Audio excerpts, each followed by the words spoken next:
The highlands of Peru have many archaeological sites, the most famous, of course, being Machu Picchu, but there are literally hundreds of others. And today, we're exploring a little-known site, at least little known to visitors from outside of Peru, and it is called Quirumiac, which is an expansive area mainly of Inca construction. So here you see quadcopter Pachacutec floating above the site and approaching a staircase as well as a polygonal wall, most likely created by the great Inca civilization. This site covers several hundred acres, and we will be filming just a short part of it to give you an impression. It's quite high up in a valley, about an hour north of Cusco, and here again you can see Inca constructions, ceremonial area there as I fly past me.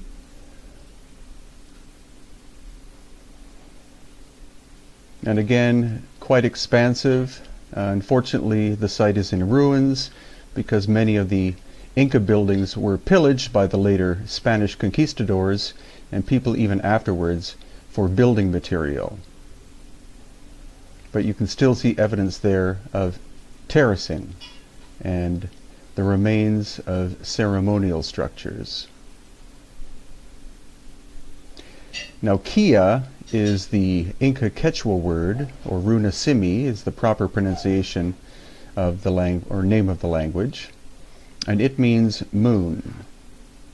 Rumiak means stones of, so therefore the stones of the moon. But why would it have such a name? You can see that the Inca were lovers of water systems, such as this beautiful channeled small waterfall.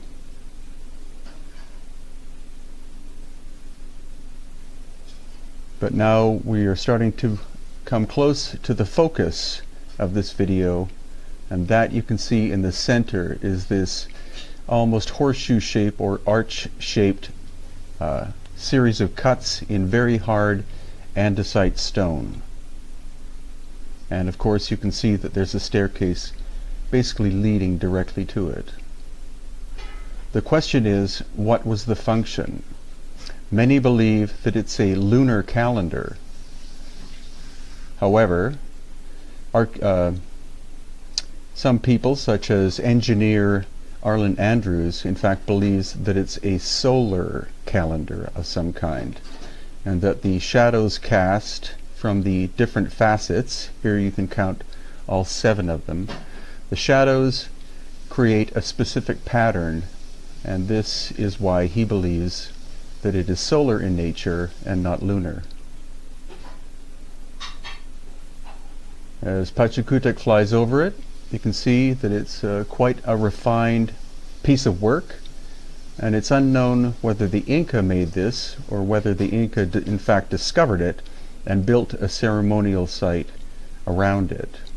It's the only one of its kind that I know of in all of the Inca world, which originally included Bolivia, a large portion of Chile, as well as Ecuador and southern Colombia. It does face east, and the sun sets right behind it in the west, and so therefore that was the initial reason why Arlen Andrews believed that it was solar in nature. And I filmed this many times for him and took several photographs so that he could analyze, and in fact is building a full-scale model of this intriguing, unique feature in very hard stone.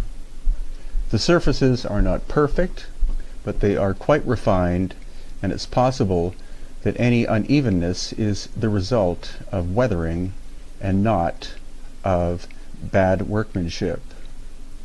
Again, it's only one of many sites, and this Inca pathway leading away from it doesn't lead simply towards the mountains, but towards what we've been told are several sites beyond. So So why not join us in May or June of this year? We are here at Rumiok, which is outside of Cusco, Peru, homeland of the great Inca civilization. And aside from this Inca stairway,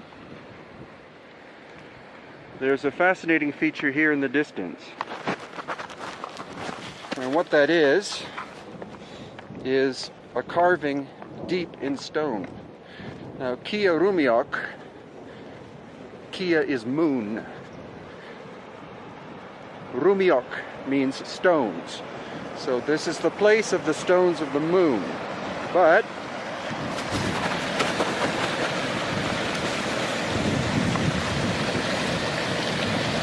obviously you have to face forward with this bridge. But what we're here to ascertain is the function of this. Too many people say that everything the Inca did was ceremonial, but there's usually also a pragmatic function.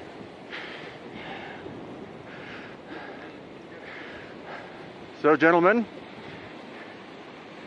Well, the shadow's already moved past the middle, so probably depends upon the seasons. The whole thing has to be calibrated in some fashion. But I imagine the guy sat right here. I think they would have carved down a smoother seat. Maybe they had a straw mat, but I think they sat right here and looked at it. And there are certain shadows and marks on it. There are certain shadows and marks on it that are calibration devices. Probably related to the seasons, the equinoxes, the solstices. But I also believe that they use it as a daily timepiece. Reloj. So rather than being necessarily the stones of the moon, it could be the stone of the sun, as in a clock. You might come out here on full moon nights and check for lunar shadows too. Good idea. Well, like many places, this might be multifunctional. It took some brain power to realize what they wanted to do, to calibrate it such that it does what they wanted to do, and then carve it out and make sure it did that way. We don't find any examples yet, on this tour at least, whereas they started some kind of stonework and then scratched it out and said, oops. So these people knew exactly what they wanted to do when they started. Yeah. The arc, the angle of the arc, the fact that there are that it's bilaterally symmetrical, it looks like. And there are 7 wedge-shaped things. Unfortunately, this is the only one that we know of so far that looks like this. There are thousands of carved out areas that look like seats, and conventional archaeologists say that they're stone quarries. However, they vary in terms of quality. Some of them are really poorly executed, and some do look like some kind of machine cut them, not lasers. I'll add another soundbite here. We've only found one of them. Maybe they only needed one. One was enough. Excellent point. You know, this could be the Greenwich Observatory or the Stonehenge of the Inca. Exactly. Or whomever. Right. Wouldn't be a bad job, I guess. Yeah, I guess. Plenty of water, poke, cushion. Yeah. Coca leaves to chew on. Sit here, and you wouldn't tell time. Time would tell you. Right. So this seems to be our clock. That's what Dr. Arlen Andrews is looking for right now. That's why he's seated up here. Right now it is 11:40. So we're going to see, with the passage of time, if the shadow lines up with any of these marks. And while we're waiting for that, I'm going to inspect more of this area.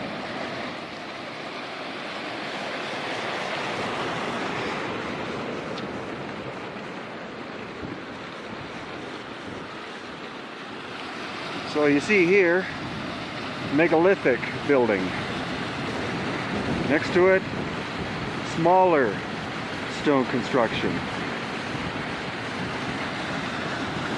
Conventional archaeologists insist that all of this was done during the Inca period. However, the more we look, the more we are getting evidence of the fact that at least two cultures preceded the Inca, and they were more technically, or had greater technical prowess in terms of they seem to have had what we would call modern machines. Now that is in no way to detract from the Inca, who were geniuses, absolute geniuses in every level of social, industrial, political, and military development. They were an astonishing culture. Cusco, Peru is in the background. And Senor Balthazar. This is monumental building. This is the gateway of the Inca. This wall blocked entry to the city of Cusco from the south. But what's even more interesting, aside from the fact that the Royal Inca Road, which is now a highway, originally went straight through here. But what we do see, definitely, is we see definite evidence of a culture that existed prior to the Inca, and they were megalithic builders.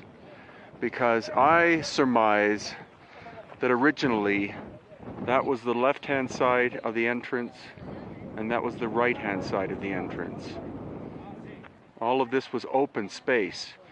But when the Inca came, they built this here, possibly as a watchtower, but more importantly, it created a choke point.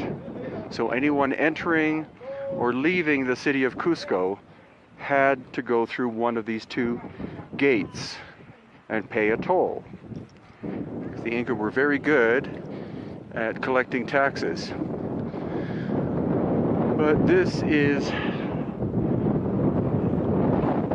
sheer, clear evidence of the masterwork of an earlier, technically superior culture. When you compare this, which is known Inca style from between 1100 AD and 1532 AD, and then you compare it with this, the difference is wildly different. And highly unlikely that the Inca either evolved from this form of construction to this, or devolved from this form of construction to that, but that this was here when the Inca arrived. And they added on by building this huge tower.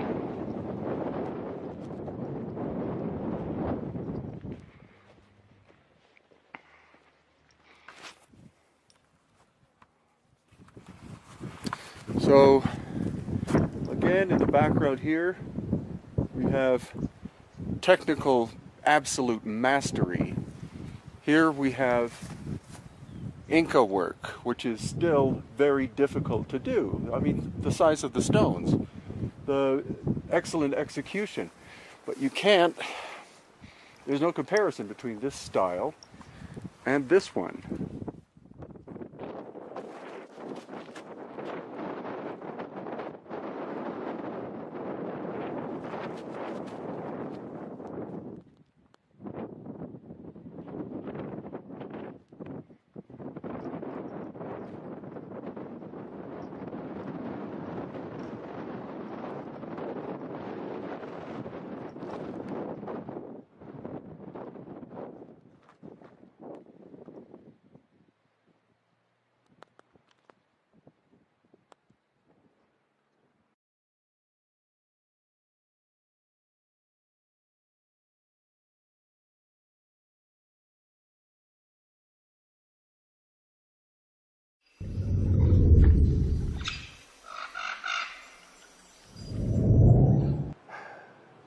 I'm at a site called Sayhuite, outside of Cusco.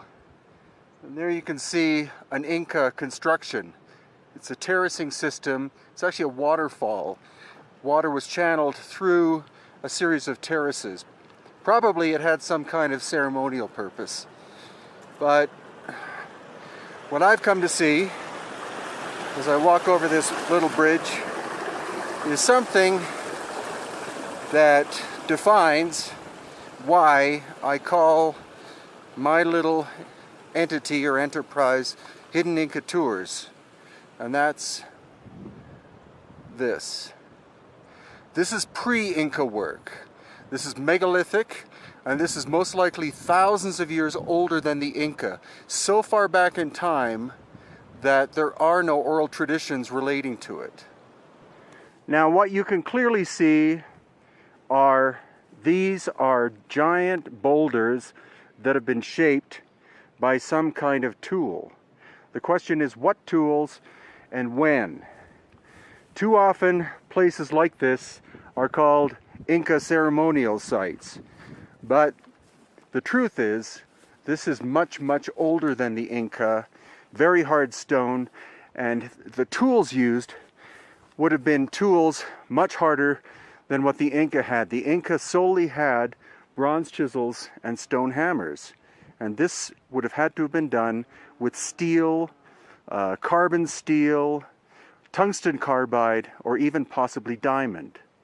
Now the most amazing thing here is what you can tell is this was once one piece of stone and it broke in two. The question is, when did this break happen? Clearly it happened after the stone had been shaped, because you can see where the surfaces lined up. It would not have been a flaw in the stone, because any sculptor or stonemason would have detected the flaw prior to doing all of this work. And it's also not the result of settling of the stone, because even if the land had settled, there's no way it could have snapped a stone of this scale in two pieces like this.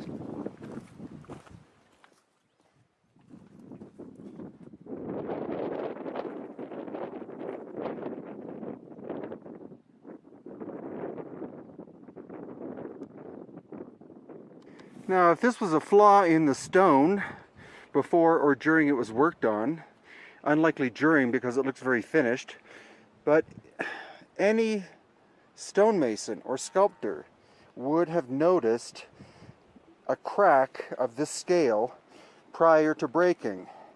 The finishes here are smooth and clearly look finished. The question is, how old is this?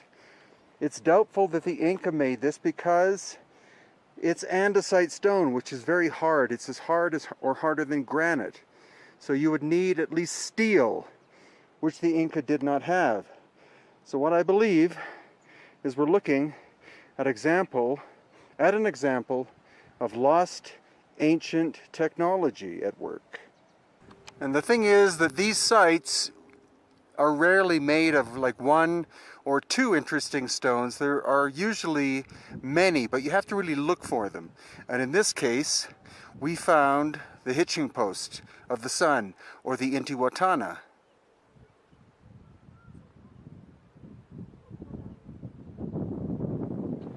It's quite a unique stone in that it has this square hole cut into it, which you can see. Now, I should have brought a compass to figure out what direction the hole is, but actually what I can tell you is the sun is directly behind me. It's 3 o'clock in the afternoon, so the sun is setting, so that tells us that this hole faces east and west, and that would be logical in terms of it being a hitching post of the sun, or a sun-related stone monument of some kind.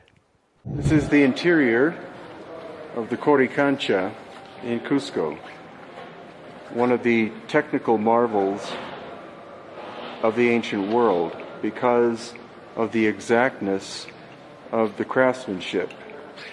There's clearly no mortar or cement or anything involved in its construction. And the question is, if this was supposedly the first building built by the Inca, why is it technically the most perfect? Nothing else matches it whatsoever. Other curiosities are these holes. These holes could have been made by the Spanish. If they're made by the Inca, what kind of drill did they have to do that? And here's where we see the incredible tight-fitting nature of this entire building.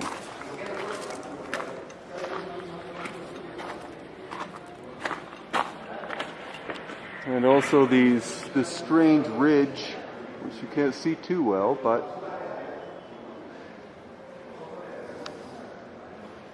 notice these odd grooves that are in the top. What was their function? Were there layers above this?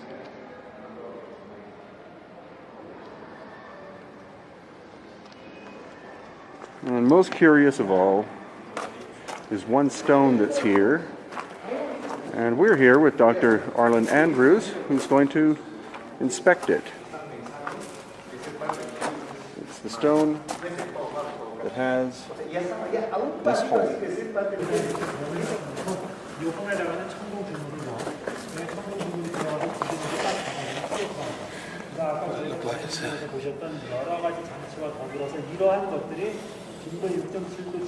We're getting the same kind of steps that we had the other one, it looks like.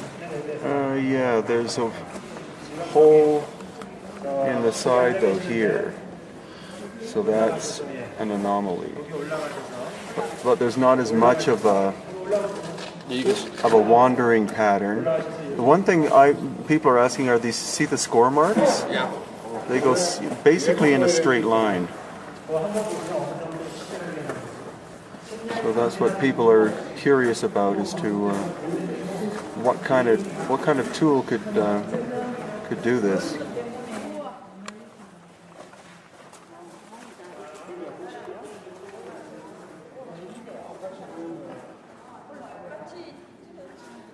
Can you put the light in the other end for you?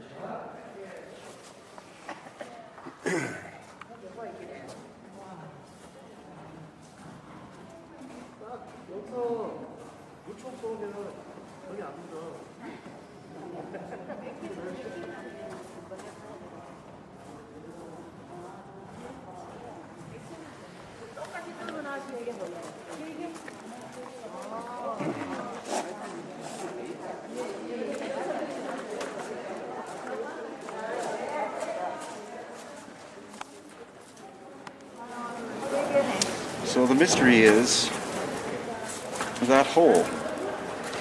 Is that hole done with a hand tool, or is that hole done with some kind of machine? And if so, when? Because this building, according to conventional scholarship, was built probably around the year 1100 or 1200 AD.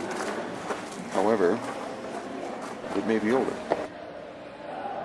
You can look over here. It looks like the beginning of tool marks, like something was pounding away. They left marks on the side. It looks to me almost like some kind of tool was driven. I don't see any. Yeah. I don't see spirals anyway. Any spirals or any steps like we saw on the ones over at the other little village in the museum. So all these right here, look, all these are some kind of marks of a tool that was driven down. Now that might have been afterwards. Oh, wait a minute! I do start to see some of those marks. What kind of marks? Mark in the wall. Circular mark in the wall. I see one.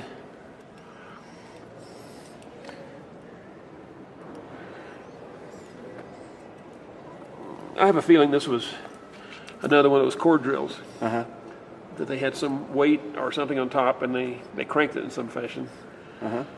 And with a core drill.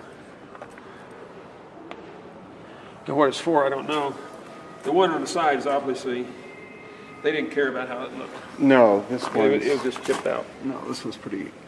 It was just chipped out. Yeah, pretty crap. Well, I shouldn't say crappy, but not as well done as whatever this thing is.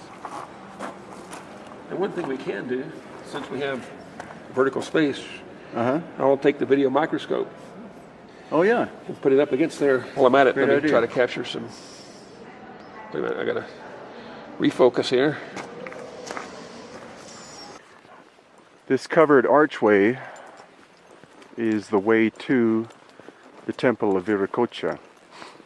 And on either side, growing, are these little trees whose name I've forgotten, but the bark that is here is an Inca incense, used almost in the same way that sage is used by native North Americans. And this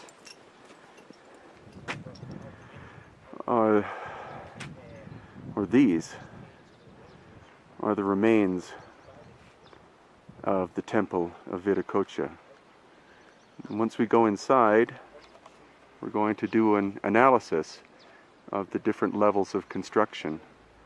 We're going to be looking for Hananpacha.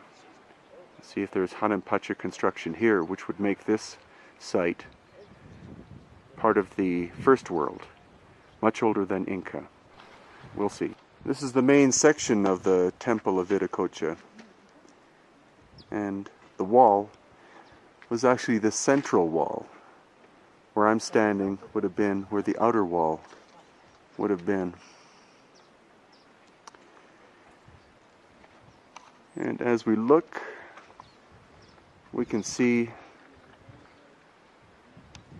that these lower sections are Uranpacha construction. This is pre-Inca. It's quite possible that at some time in the past there was a major cataclysm of some kind, or that work was stopped for some reason, and then afterwards, when the Inca arrived, they used adobe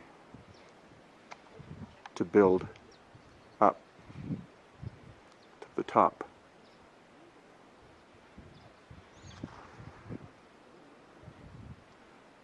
And these are probably pillars that help to hold up the giant roof system that would have once existed here.